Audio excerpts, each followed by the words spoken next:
The committee has the mandate for identifying documentary heritage important to the region and to ensure its preservation for posterity.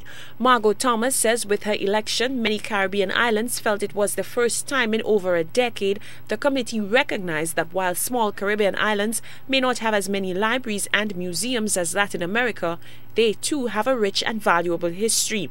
Thomas says the onus is now on Caribbean islands to demonstrate their respect for that rich heritage.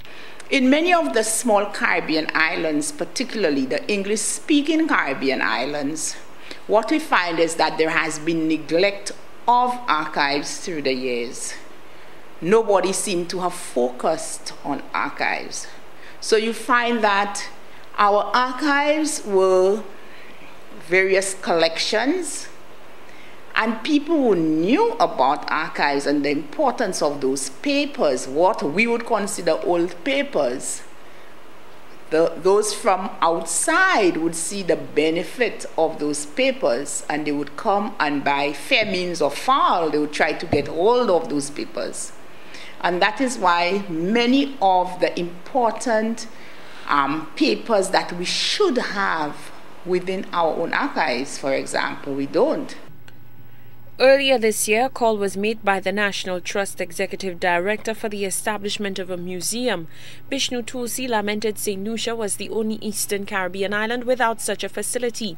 The National Archivist says the establishment of a national museum will go a long way in developing a love for the island's history among the youth. It is really important that we have a national museum.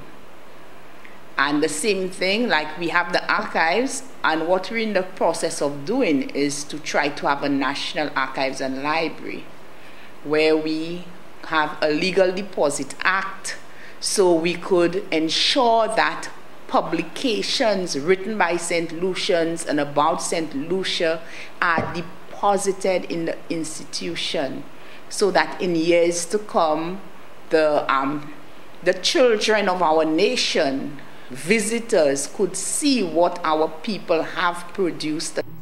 Thomas called for the government and the people of St. Lucia to demonstrate greater combined effort in ensuring the island's heritage is preserved.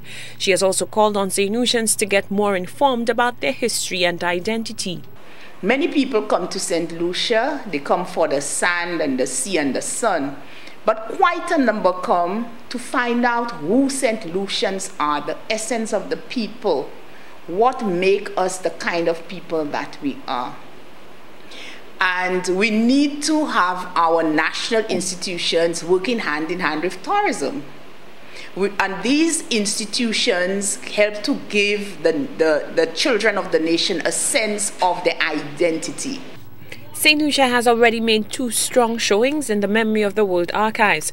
Its 2 Nobel laureates, Sir Arthur Lewis's and Sir Derek Walcott's works, are both inscribed on the international memory of the world. Lovely St. Amy reporting for the HDS News Channel 4.